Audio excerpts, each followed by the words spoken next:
Basic editing tutorial in Premiere Pro.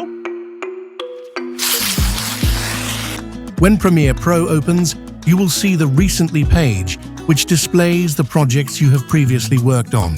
To get started, you need to create a project by choosing a name for it and then clicking Create.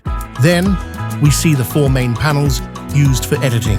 When you click on any panel, it gets highlighted with a blue border. The first panel you see is the Source Monitor, which displays the clip or image you select from the project panel. It allows you to preview the media, and you can also choose a specific part of the clip by setting in and out points.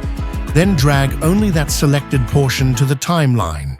The second panel is the Effect Controls panel, located next to the Source Monitor. If it's not visible, go to the top menu, click on Window, and then select Effect Controls to make it appear. All other panels needed for editing are also found under the Window menu.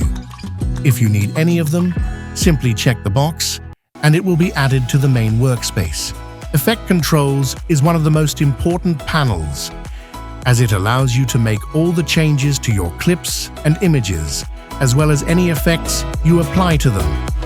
You can adjust things like scale, position, and add keyframes to animate your clips from this panel. The next panel is the Program Monitor, which displays the clips you've added to the timeline and shows the changes you've made to them. The next panel is the Project panel.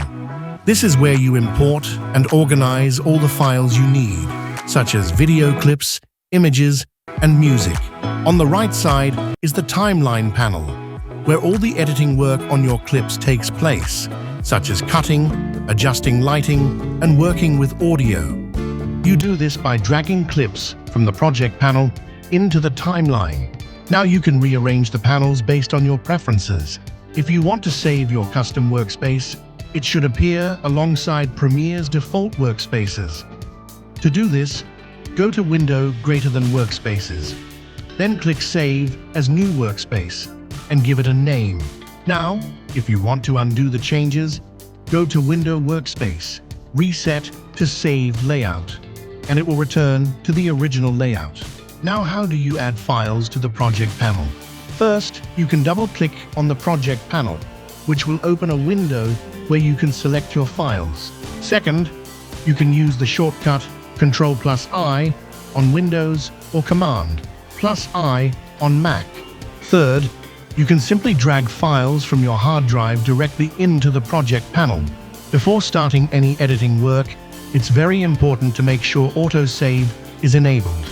That way, if anything goes wrong and Premiere crashes, your project will still be saved. To do this, a window will open. Check the box for autosave and set the option to automatically save every 2 minutes, so it saves your project every 2 minutes. Now, when you drag a clip from the Project panel into the timeline, Premiere automatically creates a sequence based on the clip's settings.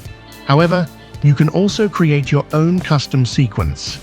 First, right-click in the Project panel and choose New Item Sequence, or go to the top menu and select File, New Sequence. A new window will open. Go to the Settings tab, set the editing mode to Custom. Then set the frame rate to 30 or 60 and choose your desired resolution, such as HD or Full HD. Set the pixel aspect ratio to square pixels, 1.0, and click OK. Now the new sequence is created. When you drag a clip into the timeline, a window will pop up with 2 options. Keep existing settings. This means you want to keep using the current sequence settings. Change sequence settings. This means you want to change the sequence settings to match the clip. Introduction to the timeline. Toolbar tools. Selection Tool V. The default tool used for selecting clips, moving items in the timeline. Track Select Forward-Backward tool. Shift-A selects everything forward or backward from the point you click. Great for moving chunks of your timeline. Ripple Edit Tool B adjusts an edit point and moves other clips to compensate. No gaps. Razor Tool C cuts a clip into two at the selected point. Slip Tool Y changes a clip's in and out points without changing its duration or position on the timeline. Pen Tool P adds keyframes to create custom animation paths or audio fades. Hand Tool H moves the viewing area of the timeline without altering the content. Thanks for watching tutorial. I hope to see you next. Don't forget to subscribe, like and share.